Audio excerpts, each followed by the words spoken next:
തീവ്ര ഹിന്ദുത്വ നിലപാടുകൾ തള്ളിപ്പറയാതെയുള്ള സന്ദീപ് വാര്യരുടെ വരവ് തിരിച്ചടിയാകുമെന്ന ആശങ്കയിൽ കോൺഗ്രസ് നേതൃത്വത്തെ വിമർശിച്ചും കെ മുരളീധരന്റെ വിമർശനം പങ്കുവച്ചും കോൺഗ്രസിലെ ഒരു വിഭാഗം രംഗത്ത് വന്നു.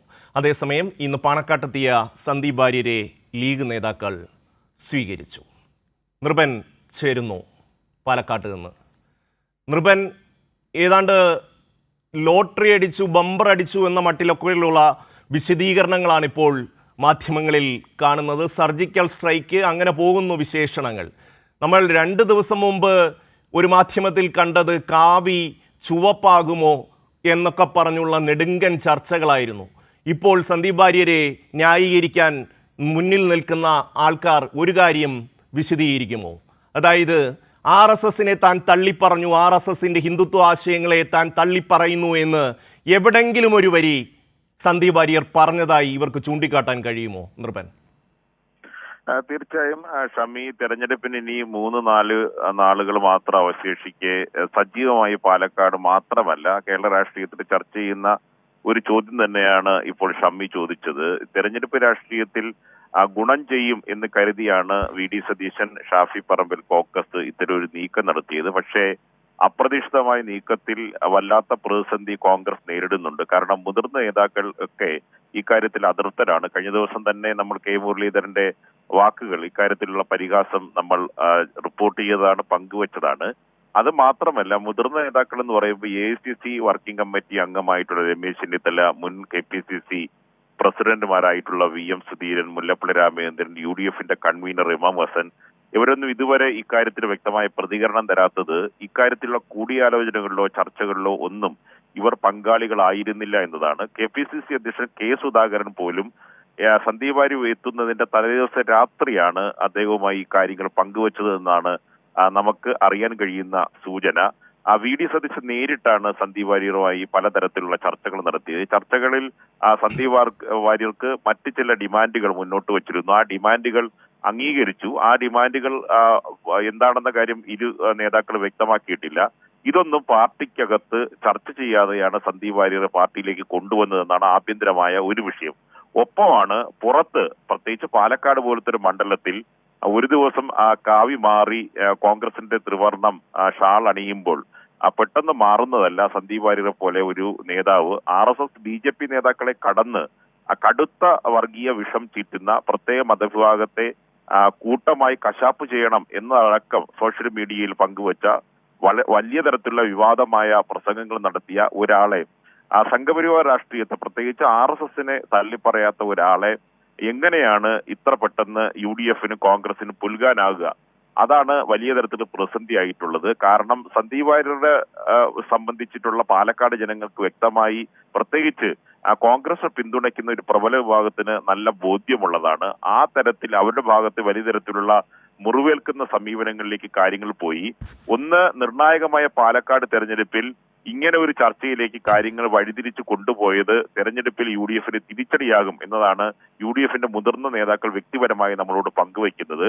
മറ്റൊരു കാര്യം, നേരത്തെ പറഞ്ഞതുപോലെ ഏകപക്ഷീയമായ നീക്കങ്ങളുടെ അവസാനത്തെ തുടർച്ചയാണ് കഴിഞ്ഞ ദിവസം സംഭവിച്ചത്. ഇതിൽ K സുധാകരൻ അടക്കം, സുധാകരന്റെ അടുത്ത അനുയായികളടക്കം ഇക്കാര്യത്തിൽ അതൃപ്തരാണ്. കാരണം ഇത്തരം നടന്ന ചർച്ചകൾക്കൊന്നും സുധാകരനെ പങ്കുവച്ചിട്ടില്ല, സുധാകരനുമായി കൂടിയാലോചന നടത്തിയിട്ടില്ല. മുതിർന്ന നേതാക്കളെ, K മുരളീധരൻ അടക്കമുള്ള നേതാക്കൾക്ക് ഇതിൽ ഒരു തരത്തിലുള്ള പങ്കുമില്ല. അതുകൊണ്ടാണ് കഴിഞ്ഞ ദിവസങ്ങളിൽ ഇത്തരത്തിലുള്ള പ്രതിഷേധം പുറത്തു വന്നിട്ടുള്ളത്. 2 തരത്തിലുള്ള പ്രശ്നമാണ്. ഒന്ന്, നേരത്തെ ഷമ്മി സൂചിപ്പിച്ചത്, രാഷ്ട്രീയപരമായി UDFനും കോൺഗ്രസിനും ഇത് മറുപടി പറയേണ്ടി വരുന്നു. മറുഭാഗത്ത് UDFനകത്തുള്ള, പ്രത്യേകിച്ച് കോൺഗ്രസിനകത്തുള്ള ആഭ്യന്തര പ്രശ്നമാണ്. ഒരു നേതാക്കളും ഒപ്പം തന്നെ താഴെത്തട്ട് പ്രവർത്തിക്കുന്ന സാധാരണ മതേതര വിശ്വാസികളായിട്ടുള്ള കോൺഗ്രസ് പ്രവർത്തകർക്കും ഒരു തരത്തിലും നീതീകരിക്കാൻ കഴിയാത്തൊരു തെറ്റാണ് VD സതീശൻ ചെയ്തത്. പക്ഷെ VD സതീശന്റെ അനുകൂലികളൊക്കെ തന്നെ വലിയ തരത്തിൽ പാർട്ടിക്കകത്ത് അപ്രമാദിത്വമുള്ള K കരുണാകരന് ശേഷം ഇത്തരത്തിൽ രാഷ്ട്രീയമായി സർജിക്കൽ സ്ട്രൈക്ക് നടത്താൻ കെൽപ്പുള്ള ഒരു നേതാവാണ് VD സതീശൻ എന്ന തരത്തിൽ അദ്ദേഹത്തെ ലീഡർ എന്ന പദവൊക്കെ ഉപയോഗിച്ചുകൊണ്ട് കോൺഗ്രസ് അദ്ദേഹത്തിന്റെ സോഷ്യൽ മീഡിയയിൽ പ്രവർത്തിക്കുന്ന അദ്ദേഹത്തിന്റെ അനുകൂലികൾ വ്യാപകമായി പ്രചരണം നടത്തുന്നുണ്ട്. അത് പ്രതിസന്ധി ഘട്ടത്തിൽ കരകയറാനുള്ള VD സതീശന്റെ അനുകൂലികളുടെ തന്ത്രമായി മാത്രമാണ് മുതിർന്ന നേതാക്കൾ കാണുകയും ചെയ്യുന്നത്. ഷമ്മി. നൃപൻ, സന്ദീപ് വാര്യരെ സംബന്ധിച്ചിടത്തോളം അദ്ദേഹം അത്ര ഹൈ എൻഡ് ടാർഗറ്റ് എന്ന് പറയാൻ കഴിയുന്ന ഒരാളാണ്. നമ്മളിപ്പോൾ BJP-യിൽ അദ്ദേഹം ഏതാണ്ട് ഒരു മാസമായി കലാപക്കൊടി ഉയർത്തിയിട്ട്. പക്ഷേ BJP നേതൃത്വം സന്ദീപ് വാര്യരുടെ പിണക്കം മാറ്റാൻ ഒരു RSSന്റെ ഒരു നേതാവിനെ അങ്ങോട്ട് അയച്ചു എന്നതിലുപരി കാര്യമായ ഒരു പരിശ്രമവും നടത്തിയിട്ടില്ല. സന്ദീപ് വാര്യർ പോകുന്നെങ്കിൽ പോകട്ടെ എന്നൊരു നിലപാടാണ് BJP എടുത്തത്. സന്ദീപ് വാര്യരെ സംബന്ധിച്ചിടത്തോളം ഇടതുപക്ഷത്തേക്ക് വരണം എന്നുള്ള താല്പര്യമുണ്ടായിരുന്നു. പക്ഷേ ഇടതുപക്ഷത്തിനെ സംബന്ധിച്ചിടത്തോളം അദ്ദേഹത്തിൻ്റെ നിലപാടുകൾ വലിയ ആശങ്ക ഉണ്ടാക്കുന്ന ഒരു സാഹചര്യത്തിൽ അതിന് സാധ്യതയില്ലെന്ന് സന്ദീപ് വാര്യർ മനസ്സിലാക്കുന്നു. പിന്നീടാണ് അദ്ദേഹം കോൺഗ്രസിൻ്റെ തുറന്നു കിടക്കുന്ന വാതിലിലൂടെ അകത്തേക്ക് പ്രവേശിക്കാൻ തീരുമാനിക്കുന്നത്. ആ രീതിയിൽ അകത്തേക്ക് വന്ന ഒരാളെ സംബന്ധിച്ച് എന്ത് പഠനം കോൺഗ്രസ് നടത്തി എന്നൊരു ചോദ്യമില്ലേ? അതായത് സാധാരണ ഒരു RSS പ്രവർത്തകനായി തുടങ്ങി അതിൻ്റെ ഓരോ ഘട്ടത്തിലൂടെയും ഹിന്ദുത്വ ആശയങ്ങളെ സ്വാംശീകരിച്ച് ആ രീതിയിൽ ഉയർന്നു വന്ന ഒരാളാണ് സന്ദീപ് വാര്യർ. സന്ദീപ് വാര്യർ തന്നെ പറഞ്ഞിട്ടുണ്ട്, എൻ്റെ അമ്മ എൻ്റെ കുടുംബസ്വത്ത് സംഘത്തിന് വേണ്ടി എഴുതി കൊടുത്തിട്ടുണ്ട് എന്ന് പറഞ്ഞിട്ടുണ്ട്. അത്രമാത്രം രക്തബന്ധമുള്ള ഒരു വ്യക്തിയാണ് സന്ദീപ് വാര്യരും RSSും തമ്മിൽ.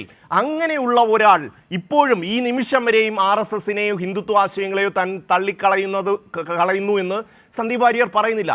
അങ്ങനെ ഒരാൾക്കാണ് കോൺഗ്രസ് വാതിൽ തുറന്നിട്ടിരിക്കുന്നത്. നൃപൻ, തീർച്ചയായും അത് ഈ തെരഞ്ഞെടുപ്പ് രാഷ്ട്രീയം കൊണ്ട് മാത്രം അവസാനിക്കുന്ന ചോദ്യമല്ല.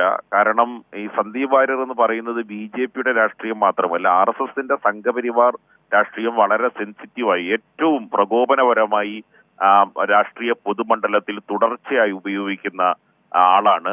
വർഗീയ വിഷം മത ന്യൂനപക്ഷങ്ങളെ വല്ലാത്ത തരത്തിൽ ആക്രമിക്കുന്ന ധ്രുവീകരണത്തിൽ ലക്ഷ്യമിട്ടിട്ടുള്ള പലതരത്തിലുള്ള പ്രസ്താവനകൾ. ശബരിമല പ്രക്ഷോഭത്തിൽ പോലും KS സുരേന്ദ്രനേക്കാൾ അതിന് കടന്ന തരത്തിലുള്ള പരാമർശം പല തവണ നടത്തിയ ഒരാളാണ്. ഉത്തരേന്ത്യയിൽ നടന്നിട്ടുള്ള പല കൂട്ടക്കൊലകൾ സംബന്ധിച്ചും സന്ദീപ് വാര്യർ വളരെ ലാഘവത്തോടെ കേരളത്തിന്റെ പൊതുമണ്ഡലത്തിൽ ഒരിക്കലും ചർച്ച ചെയ്യാൻ കഴിയാത്ത തരത്തിൽ ഫേസ്ബുക്ക് വഴി പങ്കുവച്ച പലതരത്തിലുള്ള പോസ്റ്റുകൾ ഇപ്പോഴും സന്ദീപ് വാര്യരുടെ ഫേസ്ബുക്കിൽ ഇപ്പോഴും അവശേഷിക്കുന്നുണ്ട്. ഈ RSS ആശയത്തെ മുറുകെ പിടിക്കുകയും RSSന് വേണ്ടി ഏതറ്റം വരെ പോകുന്ന തരത്തിലുള്ള കേരള രാഷ്ട്രീയത്തിൽ ഒരിക്കലും അംഗീകരിക്കാൻ കഴിയാത്ത നീതി പുലർത്താൻ കഴിയാത്ത പ്രസ്താവനകൾ തുടർച്ച നടത്തിയ ഒരു നേതാവുമായി VD സതീശൻ രഹസ്യമായി കൂടിക്കാഴ്ച നടത്തുന്നു.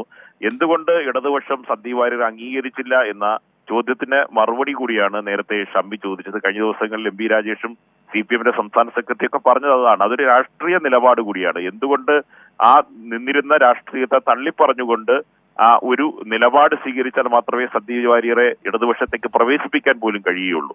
അത് ഇങ്ങനെ ഒരു ദിവസം പെട്ടെന്ന് രാവിലെ വന്ന് KPCC ഈ നേതാക്കൾ IICC അംഗങ്ങൾ അടക്കമിരിക്കുന്ന ഒരു വേദിയിലേക്ക് പൊടുന്നനെ നിയോജക മണ്ഡല ഓഫീസിലേക്കാണ് സന്ദീപ് വാര്യർ കാവ്യ ഉപേക്ഷിച്ച് കതറണിയാൻ എത്തുന്നത്. അവിടെ വെച്ച് സന്ദീപ് വാര്യരുടെ ചോദ്യങ്ങൾക്ക് മാധ്യമങ്ങളുടെ പരിലാളന ഷമ്മിക്ക് പൂർണ്ണമായി അറിയാവുന്നതാണ്. ഇത് നേരെ തിരിച്ചായിരുന്നെങ്കിൽ ഏത് തരത്തിലുള്ള ആക്രമണമായിരിക്കും ഉണ്ടാവുക. പക്ഷേ ഇത് അവർ VD സതീശൻ പ്ലാൻ ചെയ്തത്, അദ്ദേഹം ആസൂത്രണം ചെയ്ത് മുഖ്യമന്ത്രി പാലക്കാട് എത്തുന്ന ദിവസം രാഷ്ട്രീയപരമായി പൊളിറ്റിക്കൽ അജണ്ട UDF തീരുമാനിക്കുക, മാധ്യമങ്ങളുടെ അജണ്ട UDFന് അനുകൂലമായി മാറ്റുക, ഈ രാഷ്ട്രീയത്തെ വരുന്ന 3 ദിവസക്കാലം UDFന്റെ അജണ്ടയിലേക്ക് നിലനിർത്തുക എന്നതായിരുന്നു VD സതീശൻ ഉന്നം വച്ചത്. പക്ഷേ അവരെ കൈവിട്ടു പോകുന്ന ഒരു അവസ്ഥയുണ്ട്. കാരണം പ്രധാനപ്പെട്ട നേതാക്കൾ കോൺഗ്രസിന്റെ ജനാധിപത്യ വിശ്വാസികളായ മതേതര നിലപാട് ഉയർത്തിപ്പിടിക്കുന്ന കേരള രാഷ്ട്രീയത്തിൽ വലിയ തരത്തിൽ വിലയും നിലയുമുള്ള കോൺഗ്രസ് നേതാക്കൾ സന്ദീപ് വാര്യർ മനസ്സുകൊണ്ട് അംഗീകരിക്കുന്നില്ല. പലരും പരസ്യമായി തള്ളി പറയുന്നു, ചിലർ രഹസ്യമായി നമ്മളോട് അംഗീകരിക്കുന്നു. ഇത് തീക്കൊള്ളി കൊണ്ട് തലചൊറിയുന്നത് പോലെയാണ്. വലിയ തരത്തിലുള്ള തിരിച്ചടി ഇന്നത്തെ പാലക്കാട് രാഷ്ട്രീയത്തിൽ മാത്രമല്ല വരുന്ന ആളുകളിൽ കോൺഗ്രസിന് തിരിച്ചടിയാകും എന്ന നിലപാടാണ് നേതൃത്വം പറയുന്നത്. ഷമ്മി, നൃപൻ, RSSനെ സംബന്ധിച്ചിടത്തോളം അവർക്ക് രാഷ്ട്രീയ വ്യത്യാസമൊന്നുമില്ല. ഇന്ത്യയിലെ എല്ലാ ഹിന്ദുക്കളും എത്തിച്ചേരേണ്ട ഇടമാണ് RSS എന്ന് വിശ്വസിക്കുന്ന, അതുകൊണ്ട് തന്നെ ഇപ്പോൾ മറ്റ് രാഷ്ട്രീയ പാർട്ടികളിൽ കോൺഗ്രസ്സിലായാലും അതല്ല RJDയിലായാലും മറ്റേത് പാർട്ടികളിൽ ഒരാൾ ഹിന്ദുത്വ ആശയങ്ങളിൽ വിശ്വസിക്കുന്ന ഒരാൾ പ്രവർത്തിച്ചാലും അവർക്ക് വലിയ പ്രശ്നമൊന്നുമില്ല. അവരുടെ ആശയങ്ങളെ കൈവിടാതിരുന്നാൽ മതി എന്ന ചിന്ത പുലർത്തുന്ന ഒരു സംഘടനയാണ് RSS. ഇന്ത്യയിലെ എല്ലാ ഹിന്ദുക്കൾക്കുമുള്ള സംഘടനയാണെന്നാണ് അവർ പറയുന്നത്. അങ്ങനത്തെ ഒരു ആശയം ഉൾക്കൊണ്ട സന്ദീപ് കോൺഗ്രസിൽ ചെന്ന് അവിടുത്തെ ത്രിവർണ്ണ പതാക എടുത്ത് പിടിച്ചാലൊന്നും അവരുടെ ഉള്ളിൽ പതിഞ്ഞു പോയിട്ടുള്ള ആ ഹിന്ദുത്വ രാഷ്ട്രീയത്തിന് നമുക്കറിയാം അത്രമാത്രം പതിഞ്ഞതുകൊണ്ടാണല്ലോ അപരമത വിദ്വേഷം തുളുമ്പുന്ന വാക്കുകൾ അദ്ദേഹത്തിൻ്റെ വായിൽ നിന്ന് പലതവണ പുറത്തു വന്നിട്ടുള്ളത്. ആ രീതിയിൽ അദ്ദേഹം അപമാനിക്കാത്ത ഏതെങ്കിലും നേതാവുണ്ടോ? രാഹുൽ ഗാന്ധിയെ എത്രയോ തവണ അദ്ദേഹം ആക്ഷേപിച്ചുകൊണ്ട് പോസ്റ്റുകൾ ഇട്ടിരിക്കുന്നു. ഓരോ രാഷ്ട്രീയ നേതാവിനെയും അദ്ദേഹം ആക്ഷേപിച്ചിട്ടുണ്ട്. അപ്പോൾ ഈ ആക്ഷേപവും പരിഹാസവും ഒക്കെ സ്വന്തം കൈമുദ്രയായുള്ള ഒരു നേതാവാണ് സന്ദീപ് വാര്യർ.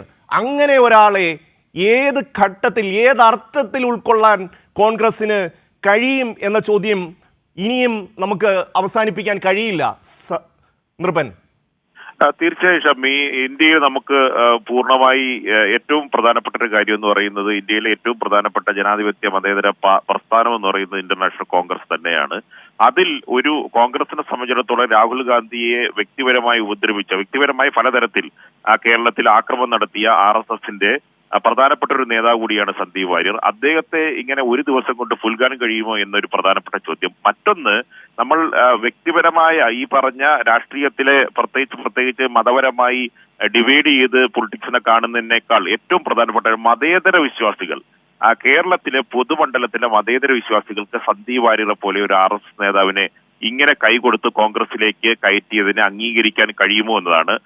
ഒരു കാര്യം കൂടി പറഞ്ഞ പാലക്കാട് തെരഞ്ഞെടുപ്പിൽ SDPIയുടെ പിന്തുണ UDFന് പ്രഖ്യാപിക്കുന്നു. പള്ളികളുടെ മുന്നിൽ SDPI ഈ UDF വിജയിക്കേണ്ട അനിവാര്യത പറയുന്നു. അത് RSS BJP വരും എന്ന ഭീഷണിയാണ് അവർ മുഴക്കുന്നത്.